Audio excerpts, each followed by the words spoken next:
أعوذ بالله من الشيطان الرجيم. بسم الله الرحمن الرحيم.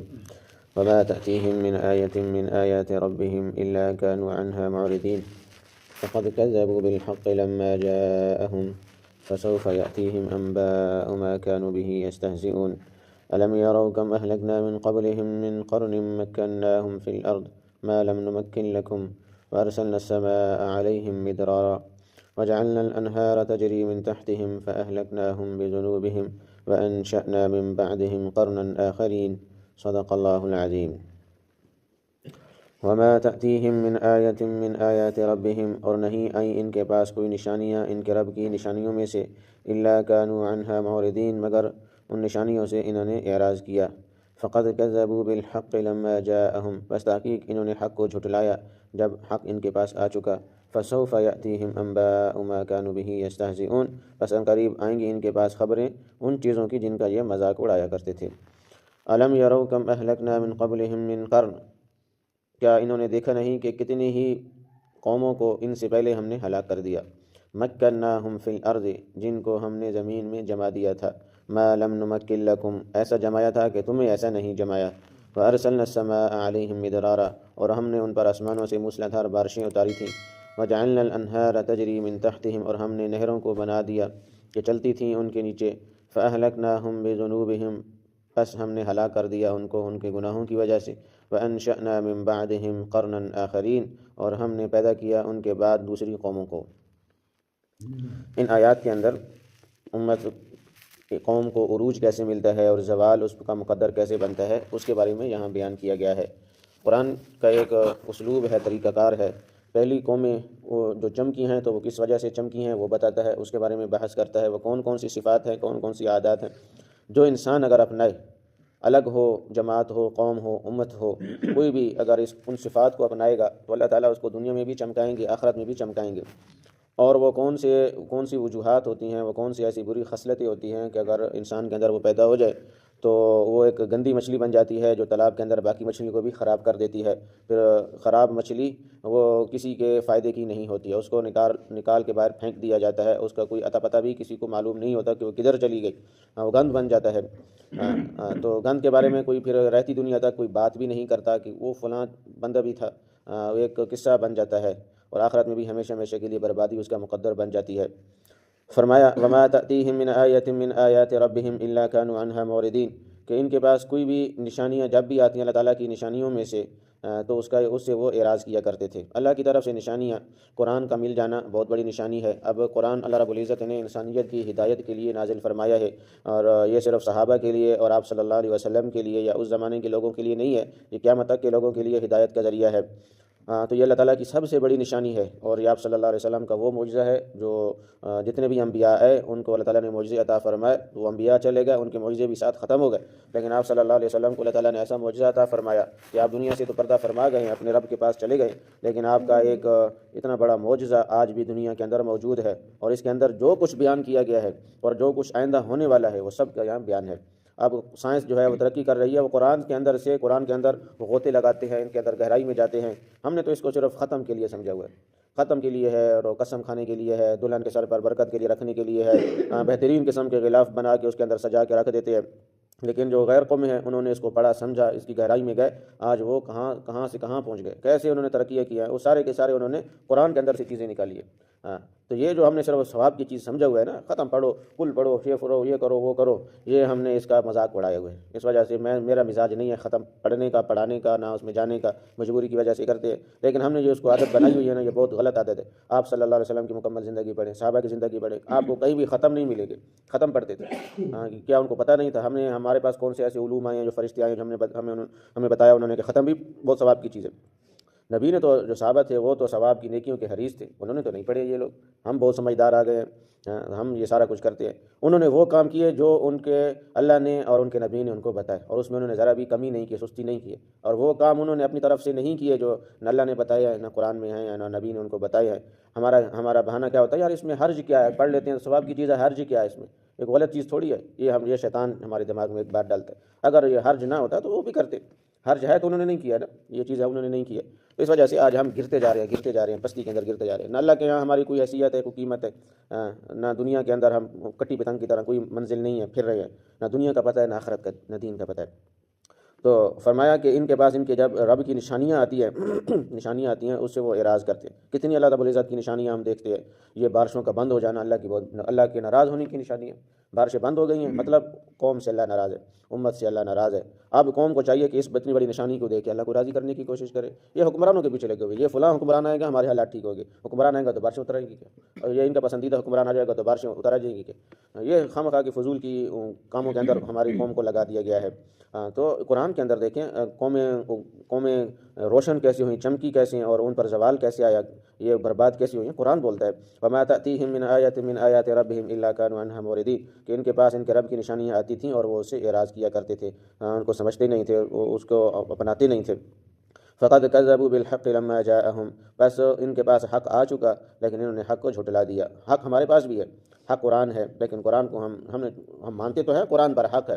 ایک تو مشرکین تھے نا، جو کافر تھے، ابھی بھی ہیں، کافر ہیں، مشرک ہیں، جو بھی ہیں، وہ قرآن کو نہیں مانتے، اللہ کی کتاب نہیں مانتے، اس کا مذاق اڑاتے ہیں۔ ایک تو وہ لوگ ہیں، دوسرا وہ لوگ ہیں کہ قرآن کو برحق مانتے ہیں، اللہ کی کتاب ہے، لیکن اس پہ عمل مشکل ہے۔ عمل ہم اپنی مرضی، ہم دین کو اپنی مرضی کا بنایا ہوا ہے، اپنی مرضی جو ہمیں اچھا لگے گا، جو چاہے وہ قرآن کے اندر ہے یا نہیں ہے، جو ہمیں اچھا لگ رہا ہے، جو معاشرے میں چل رہا ہے، جو خاندان میں چل رہا ہے، جو رسم و رواج ہمارے بن چکے ہیں، اسی پہ عمل کریں گے۔ ہاں قرآن حق ہے، قرآن سچ ہے، ہاں قرآن یہ لیکن حق ہے تو اس پر عمل کرنا یہ ضروری ہے۔ جیسے کہ حدیث میں آتا ہے کہ ایک آدمی قرآن پڑھ رہا ہوتا ہے لیکن قرآن اس پر لعن طعن کر رہا ہوتا ہے، اس پر لعنت کر رہا ہوتا ہے کہ تیرے اوپر لعنت ہے، مجھے پڑھتا بھی ہے پھر بھی عمل میرے اوپر نہیں کرتا، میرے خلاف زندگی گزارتے تو یہ بات نہیں ہے کہ ہم قرآن کو مانتے ہیں، پڑھنے والے ہیں۔ اصل جو ہے وہ کیا ہے کہ وہ قرآن کے مطابق انسان کی زندگی بھی بن جائے، قرآن کے مخالف زندگی نہ گزرے۔ فسوف یأتیہم انباء ما کانوا بہ یستہزئون، بس ان کے پاس ایسی خبریں ابھی آنے والی ہیں جو انہوں نے جھٹلایا نا، قرآن کے اندر جو چیزیں ہیں ان کو جھٹلایا، تو ان جو جھٹلاتے تھے اور اس کا مذاق اڑاتے تھے نا، تو وہ سارا کچھ کچا چھٹا ان کے سامنے کھلنے والا ہے۔ کیا مطلب؟ بس مرنے کی دیر ہے، اب موت میں کون سا، آج تو موت اتنی زیادہ ہو گئی اور اتنی سستی ہو گئی ہے کہ روزانہ لاکھوں لوگ مر رہے ہیں اور شہروں کے شہر یعنی ختم ہو رہے ہیں، تو موت میں کون سا ٹائم لگتا ہے۔ جیسے ہی انسان مرنے والا ہے سارا کچھ روز روشن کی طرح سامنے آ جائے گا، پھر انسان بولے گا کہ بہت بڑی غلطی کر رہے تھے، بہت بڑی چوک ہم سے ہوئی ہے، لیکن اس وقت پچھتانے کا کوئی فائدہ نہیں ہے۔ الم یروا کما اہلکنا من قبلہم من قرن، کیا انہوں نے دیکھا نہیں ہے کہ ان سے پہلے ہم نے کتنی قوموں کو ہلاک کر دیا۔ اب دیکھیں کہ قوموں پر زوال کیسے آیا، بڑی بڑی عاد و ثمود، ہم تو ان کے سامنے چوہوں کی طرح بھی نہیں، اتنے لمبے چوڑے جسم رکھنے والے عاد اور ثمود کہ ایک ہاتھ سے کھجور کا اتنا بڑا درخت اکھاڑ دیتے تھے، جس طرح ہم چھوٹے سے کومپل کو اکھاڑتے ہیں، اتنا بڑا کھجور، دنیا میں سب سے مضبوط جو درخت ہے جس کی جڑیں بہت گہری ہوتی ہیں وہ کھجور کا درخت ہے۔ اس وجہ سے اللہ تعالیٰ نے 13ویں پارے کے اندر کلمے کی مثال مثل کلمۃ طیبۃ کشجرۃ طیبۃ اصلها ثابت وفرعها فی السماء، اس کلمے کی مثال لا الہ الا اللہ محمد الرسول، اس کی مثال اس پاکیزہ درخت کی طرح ہے جس کی جڑیں زمین کی گہرائیوں میں ہیں اور اس کا پھل بہت اونچا ہوتا ہے، یعنی اس کا اونچا پھل لگتا ہے۔ درخت کتنا کھجور کا پھل، درخت اتنا اونچا ہوتا ہے، اس کی جڑیں بھی زمین کے اندر بہت گہری ہوتی ہیں، اتنا مضبوط درخت، لیکن وہ ایسی قوم تھی، اللہ تعالیٰ نے ایسی ان کو پاور دی کہ ایک ہاتھ سے ایسے اس کو اکھاڑ کے پھینک دیتے جیسے یہ کچھ ہے ہی نہیں۔ ہاں تو ان کے سامنے ہماری بھلا کیا حیثیت ہے؟ تو فرمایا کہ انہوں نے دیکھا نہیں کہ ہم نے ان سے پہلے کتنی قوموں کو ہلاک کر دیا، عاد اور ثمود کو اور قوم شعیب کو، اصحاب مدین کو۔ مکناہم فی الارض، ہم نے ان کو زمین میں بڑا جما دیا تھا، یعنی بڑے ٹھکانے دیے تھے ان کو۔ ثمود نے پہاڑوں کو تراش کے گھر بنائے تھے، آج بھی ان کے علاقوں میں جائیں، یہ قوم صالح سعودیہ کے، سعودیہ میں ابھی بھی ان کے کھنڈرات موجود ہیں، اتنے سخت قسم کے پہاڑوں کو تراش کے، اس وقت نہ کوئی مشینیں ہے، نہ کوئی کرائنے ہے، نہ کوئی ٹیکنالوجی ہے، ہاتھ چھینی ہوتے تھی، ہتھوڑا ہوتا تھا، اس سے اتنے بڑے بڑے پہاڑوں کے اندر انہوں نے محل بنا دیا۔ آج بھی اتنی جدید ٹیکنالوجی ہونے کے باوجود بھی اس کا ہزارواں حصہ بھی کوئی نہیں بنا سکتا۔ اور فرعونوں نے جو اتنے بڑے بڑے احرام کھڑے کر دیے ہیں اس زمانے کے اندر، آج سے 4-5 ہزار سال پہلے، آج اتنی مشینری ہونے کے باوجود بھی وہ کام نہیں کر سکتے ہیں جو انہوں نے آج سے ہزاروں سال پہلے کیے ہیں۔ تو آج اگر انسان کہتا ہے نا کہ ہم ان سے زیادہ ترقی یافتہ ہے تو انسان کی بہت بڑی غلطی ہے۔ اتنی ترقی ہے تو ان جیسے کام کر کے دیکھو جو انہوں نے کام کیا ہے، اتنی تم ترقی یافتہ قومیں ہو تو۔ فرمایا تو ہم نے تو ان کو بھی ہلاک کر دیا جو زمین میں بالکل جمے ہوئے تھے، بڑی بڑی حکومتیں تھیں، سلطنتیں تھیں۔ ما لم نمکن لکم، ایسا ان کو جمایا تھا زمین میں، ٹھکانے دیے تھے کہ تمہیں وہ ٹھکانے نہیں دیے، تمہیں ایسا نہیں جمایا، تم تو ہو بھی کچھ نہیں، نہ تمہارے پاس حکومتیں ہیں، نہ تمہارے پاس جسمانی قد و قامت ہے عاد ثمود کی طرح، نہ تمہارے پاس ایسا دماغ ہے فرعونوں کی طرح، جو فرعونوں نے اتنے بڑے بڑے احرام کھڑے کر دیے کہ 40 ٹن کا ایک پتھر ایک ایک پتھر انہوں نے بالکل ایسا تراش کے لگائے کہ 1 کلومیٹر اونچائی تک ایسے لے گئے کہ اگر آج ایک پتھر گر جائے تو آج کے لوگ، آج کے انجینئر اس پتھر کو اس کی جگہ پہ فٹ نہیں کر سکتے۔ ہزاروں پتھر، 40 ٹن کے ہزاروں پتھر انہوں نے لگا دیے، اور کئی کلومیٹر تک ان کا اسکوائر پھیلا ہوا ہے۔ ہاں، تو ایسے تمہارے پاس تو ہے ہی کچھ نہیں، تو تم کون سی باغ کی مولی ہو جو تم اکڑ رہے ہو؟ وَأَرْسَلْنَا السَّمَاءَ عَلَيْهِم مِدْرَارًا، ہم نے تو ان پر آسمانوں سے بڑی موسلا دھار بارشیں اتاری تھی۔ یعنی قوم یمن والے لوگ اور شام والے لوگ، بڑے ہرے بھرے علاقے تھے، بارشیں ہوتی تھیں کثرت سے، اور بڑے باغات تھی، بڑے نہریں تھی، تو وہ بھی برباد ہو گئے۔ برباد کیوں ہوئے؟ بارشوں اس کی وجہ سے ہوئے کہ ان کے پاس تھا کچھ نہیں، ان کے پاس تو بہت کچھ تھا، حکومتیں تھیں، سلطنتیں تھیں، جائیدادیں تھیں، باغات تھیں، نہریں تھیں، سب کچھ تھا، لیکن ہلاک کیوں ہوئے وہ آگے آ رہا ہے۔ وَجَعَلْنَا الْأَنْهَارَ تَجْرِي مِن تَحْتِهِمْ، اور ان کے نیچے نہریں بہتی تھیں، ہر طرف ان کی نہریں ہی نہریں تھیں، پانی ہی پانی تھی۔ ہمارے پاس تو اب نہریں بھی نہیں ہے، پانی بھی نہیں ہے، 6 سال خشک سالی ہوتی ہے اور 6 سال ہم پانی میں غوطے لگاتے ہیں، 6 سال پانی کو ترستے ہیں اور 6 سال اتنا پانی ہوتا ہے کہ سنبھالا نہیں جاتا۔ عجیب طرح کی زندگی ہے ایک مسلمان کی۔ فَأَهْلَكْنَاهُمْ بِذُنُوبِهِمْ، لیکن ہم نے ان کو ہلاک کیا تو کیوں کیا؟ ان کے گناہوں کی وجہ سے۔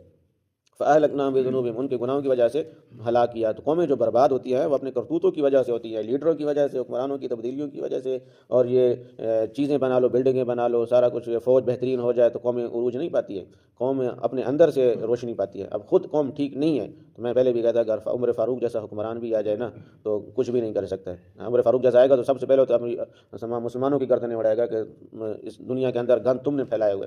ہاں، تو یہ جو ہم بولتے ہیں کہ فلاں حکمران آ جائے تو قوم ہمارا مقدر ٹھیک ہو جائے گا، ملک ترقی کرے گا، یہ خالی باتیں، اپنے آپ کو آسرا دینے کی، حوصلہ دینے کی صرف باتیں، کہ صرف باتیں اور حقیقت کچھ بھی نہیں ہے۔ وَأَنشَأْنَا مِن بَعْدِهِمْ قَرْنًا آخَرِينَ، اور پھر ہم نے جب ان کو ہلاک کر دیا تو ان کے بعد دوسری قوموں کو ہم نے پیدا کیا، اور پھر ہم آئے، اسی طرح ہم چلے جائیں گے، دوسرے لوگ آئیں گے، اسی طرح دنیا کا نظام اللہ تعالیٰ نے چلایا ہے، کچھ ایک پیدا ہوتا ہے ایک مرتا ہے، دنیا کا نظام ایسا ہی ہے۔ حضرت امیر معاویہ رضی اللہ تعالیٰ عنہ کے پاس ایک آدمی آیا بہت بوڑھا، پوچھا کتنی عمر ہے؟ کہا 200 سال یا 200 سال سے کچھ زیادہ۔ سلمان فارسی رضی اللہ تعالیٰ عنہ کی عمر بھی 200 سال سے زیادہ تھی۔ تو ایسے کچھ لوگ اس وقت بھی تھے جنہوں نے 100 سے کراس کرنے والے تو زیادہ تھے، لیکن 200 سال تک بھی پہنچنے والے تھے اور اس کو بھی کراس کرنے والے تھے۔ ابھی بھی ایک سعودیہ میں ایک آدمی فوت ہوا بوڑھا، 130 سال کی عمر کا، ابھی کچھ دن پہلے۔ تو امیر معاویہ نے پوچھا تیری تو اتنی لمبی عمر ہے، 200 سال، تو بتا دنیا میں تو نے کیسا، یہ کیا دیکھا، کیسا وقت گزارا، کوئی ایک کارگزاری آپ بتاؤ مجھے۔ کہا کہ مجھے تو ایسے لگتا ہے کہ ایک دروازے سے داخل ہوا دوسرے سے نکل گیا، 200 سال ایسے ہی گزر گیا، پتہ بھی نہیں چلا۔ یہ دنیا کا وقت ہے، ہزاروں سال رہنے والے بھی، نوح علیہ السلام کی قوم کے لوگوں کی عمر 2 ہزار سال تک ہوتی تھی، آج تو 60 سال ہے، صرف 60 سال، تو 2 ہزار سال نوح علیہ السلام کی اپنی عمر 1500 سال سے کے لگ بھگ تھی۔ تو اتنی لمبی عمریں پانے والے بھی دنیا سے چلے گئے، ابھی لاکھوں سالوں سے قبروں کے اندر زندگی گزارے، پتہ نہیں کوئی کہاں ہے، کوئی کیسے ہے، کدھر ہے۔ تو ایسے طرح ہمارے ساتھ بھی ایسا ہی ہونے والے ہیں، ہم یہ نہ سمجھے کہ وہ تو مر گئے ہیں، ہم تو، ہمیں موت کہاں نہیں، ہم تو بڑی اللہ کی لاڈلی قوم ہے، ہم تو اللہ کی طرح زندہ رہیں گے، زندہ جاوید رہیں گے، یہ خام خواہ کی باتیں ہے۔ تو انسان کو موت کی ہر وقت تیاری کرنی چاہیے، اور جن چیزوں کو یہاں بیان کیا گیا ہے کہ قومیں عروج کیسے پاتی ہیں، انسان کیسے چمکتا ہے، تو حضرت عمر رضی اللہ تعالیٰ عنہ کے بارے میں نہیں آتا، کسی نے کہا کہ اے عمر تیری وجہ سے دین چمک گیا، عمر نے کیا فرمایا، میری وجہ سے، میں کون ہوتا ہوں میری وجہ سے دین چمکے، میں تو وہ ہوں جس کو اونٹ چلانے بھی نہیں آتے۔ ہاں، عمر دین کی وجہ سے چمک گیا ہے، تو دین جس کی زندگی میں ہوگا وہ چمکے گا، دین جس کی زندگی میں نہیں ہوگا وہ نہیں چمکے گا۔ حضرت ابو ہریرہ رضی اللہ تعالیٰ عنہ قبیلہ دوس کے آدمی ہیں، قبیلہ دوس کے ہزاروں لوگ مسلمان ہوئے، کوئی بھی ہزاروں لوگ تھے، کچھ مسلمان بھی ہوئے، کوئی کسی کو نہیں جانتا، لیکن ابو ہریرہ دوس سے، قبیلہ دوس بہت دور دراز کا ایک قبیلہ تھا، وہ آیا مکہ میں، مدینہ میں، انہوں نے آپ صلی اللہ علیہ وسلم کے دامن کو پکڑا، دین کو سیکھا، آج دنیا ابو ہریرہ کر رہی ہے۔ ہاں، تو دوس کے تو اور بھی ہزاروں لوگ تھے، اوروں کو دنیا نہیں جانتی ہے، لیکن ابو ہریرہ روزانہ ہو رہا ہے، ہر جگہ پہ ہو رہا ہے، ہر جس مدرسے میں جائیں قال ابو ہریرہ رضی اللہ تعالیٰ، ابو ہریرہ کا نام زیادہ، عمر ابو بکر کا نام زیادہ، ابو لہب کدھر چلا گیا، ابو جہل کدھر چلا گیا۔ تو دین جس کی زندگی میں ہوگا وہ چمکے گا، اللہ تعالیٰ اس کو چمکائیں گے، اور دین کے یا دنیا کے اندر لگیں گے، خوب پیسہ کماؤ، سارا کچھ کرو، جیسے مرو گے نام و نشان مٹ جائے گا، تمہاری ساری محنت جو کمائی ہوئی ہے وہ دوسروں میں تقسیم ہو جائے گی۔ اللہ تعالیٰ عمل کی توفیق عطا فرمائے۔